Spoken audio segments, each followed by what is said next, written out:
शादी करा करा कर बना ली 2,500 करोड़ की कंपनी। देश के 72 शहरों में चलते हैं 123 सेंटर। विदेशी भी नतमस्तक। जन्म और मृत्यु इंसान के जीवन के सबसे बड़े संस्कार हैं। इन दोनों के अलावा एक और महत्वपूर्ण संस्कार है शादी।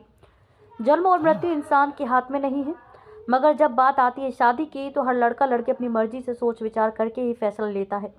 इस नए रिश्ते को जोड़ने से पहले लड़का और लड़की के अलावा दोनों तरफ के परिवार पूरी तरह शामिल रहते हैं। दोनों परिवारों के अलावा एक व्यक्ति और भी मौजूद रहता है जिसके बिना शादी ही नहीं हो सकती, और उस व्यक्ति को बिचौलिया कहा जाता है। भारतीय समाज में बिचौलिया ही लड़के और लड़की के परिवारों को मिलवाता है और दोनों पक्षों को संतुष्ट करने का काम करता है। आमतौर पर पंडित या कोई अन्य रिश्तेदार बिचौलिए की भूमिका अदा करता है, लेकिन क्या आप जानते हैं भारत का सबसे बड़ा बिचौलिया कौन है, जो अब तक 5 करोड़ शादियां करवा चुका है? इसी काम से इस शख्स ने इतना पैसा जोड़ लिया है कि कई बड़ी कंपनियों में हिस्सेदारी खरीद ली है। जलवा ऐसा है कि इन दिनों टेलीविजन पर भी दिखता है, बड़ी बड़ी गाड़ियों में चलता है और नए बिजनेसमैन या उद्यमी उनकी कृपा चाहते हैं। उनकी अपनी कंपनी की वैल्यूएशन 2,500 करोड़ रुपए आंकी जाती है। यदि आप अभी तक नहीं समझ पाए हैं कि ये शख्स कौन है, तो चलिए हम बताते हैं। उस शख्स का नाम अनुपम मित्तल है।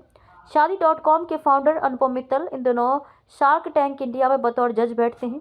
नया बिजनेस शुरू करने वाले चाहते हैं कि वे उनकी कंपनी में पैसा लगाएं और मार्गदर्शन करें। शादी.com पर दावा किया जाता है कि अब तक 5 करोड़ रिश्ते जोड़ चुके हैं। कहा जा सकता है कि दुनिया में कम से कम भारत में तो उनसे बड़ा दूसरा कोई बिचौलिया नहीं है। उनकी सफलता की कहानी भी कम दिलचस्प नहीं है। बई में पैदा हुए अनुपम मित्तल ने जय हिंद कॉलेज से अपनी शुरुआती पढ़ाई की। यूनाइटेड स्टेट्स के बॉस्टन कॉलेज से ऑपरेशंस एंड स्ट्रेटेजिक मैनेजमेंट में MBA किया। पढ़ाई पूरी करने के बाद उन्होंने अमेरिका में ही एक प्रोडक्ट मैनेजर की नौकरी पकड़ ली। ये नौकरी ज्यादा नहीं चली और वे अमेरिका छोड़ भारत आ गए। भारत लौटने के बाद उन्होंने अपने पिताजी के ऑफिस में वेब डेवलपमेंट का काम करना शुरू किया। इस समय अनुपम की उम्र 25 वर्ष की थी। पिता के ऑफिस में काम करते हुए अनुपम मित्तल एक ट्रेडिशनल बिचौलिया की नजरों में चढ़ गए। उस बिचौलिए ने अनुपम को ही अपने ग्राहकों के सामने पेश करना शुरू कर दिया। बस यही वे वक्त था जब अनुपम को इस बात का एहसास हुआ कि ये एक बिखरा हुआ सा धंधा है। लोगों के पास बहुत ज्यादा विकल्प नहीं होते, जो कुछ मौजूद होते हैं उन्हीं में से एक को चुनना पड़ता है। लोगों को चॉइस देने के लिए उन्होंने 1996 में सगाई.com